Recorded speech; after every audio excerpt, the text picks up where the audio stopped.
Creator, Redeemer, and Sustainer of our lives. Amen.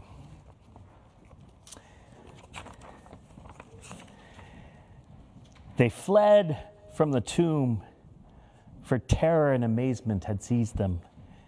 And they said nothing to anyone, for they were afraid. Another way of translating the Greek there is they were trembling and bewildered.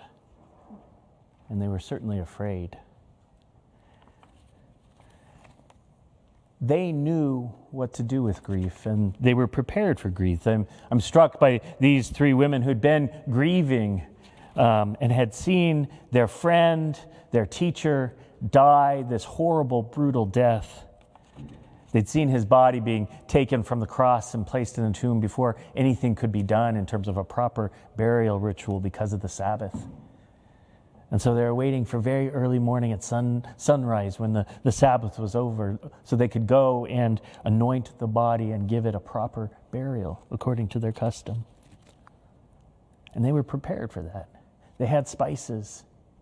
They knew the ritual. They knew what to do in the face of death. And so it was very unsettling. The one thing that they didn't know was what to do about the stone. What would we do about the stone? And they came forward anyway. Like they walked forward in hope that somehow that would get figured out. But when they get to the tomb's wide open, and they go in, and the young man is sitting there, and the young man says, he's not here. He's been raised. He's gone ahead of you to Galilee. What I'm struck by then is that's the moment where their world goes topsy-turvy. That's the moment where they begin to become alarmed and deeply disturbed because this is not what they're expecting. And what they're hearing just doesn't make any kind of sense to them in any way, shape, or form. And they begin trembling and they're overcome with this bewilderment and they don't speak about it. They leave the tomb and they're afraid. And scholars tell us this is where the original ending of Mark happened. There's some other things that get added on. These other verses, will say that Mary Magdalene went and told the disciples, and none of the disciples believed her. And there's another couple verses that say that there were two of them who were walking on the road, and Jesus appeared to them, and then he went and told the disciples, and the disciples didn't believe them either. This message that, no, he's not in the tomb, he's been raised, was not something that those first disciples knew how to process in any way, shape, or form. And I appreciate that we have the text of Mark still tells us that. It's full of fear, it's full of doubt, it's full of bewilderment. And that makes sense to me. We know what to do with death. We know what to do with grief. We know what to do when our world is disrupted and disordered, and we kind of expect those things, to be disappointed. We're not always sure what to do, though, when our sense, our caution, our grief is disrupted with the possibility of hope.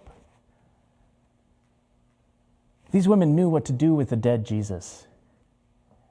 They didn't have a clue what to do with the living Jesus. And in many ways, I think that's our dilemma as well. We know what to do with the dead Jesus.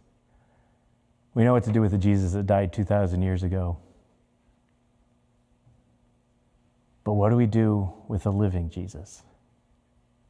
What do you do with the Jesus this possibility that actually maybe there is life in the face of death? Maybe life is stronger than death. Maybe hope is stronger than despair. Maybe possibility is stronger than impossibility.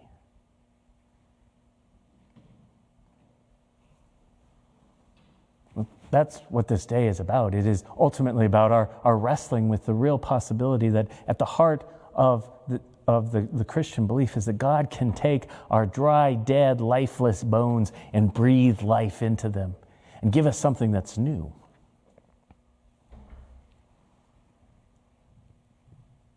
This day isn't about, many people think that Easter is somehow celebrating the resuscitation of a corpse 2,000 years ago, that's somehow what Easter is about, that somehow what we're celebrating is Jesus' resurrection, the resurrection of a body. And yet what we're doing today is actually much deeper than that.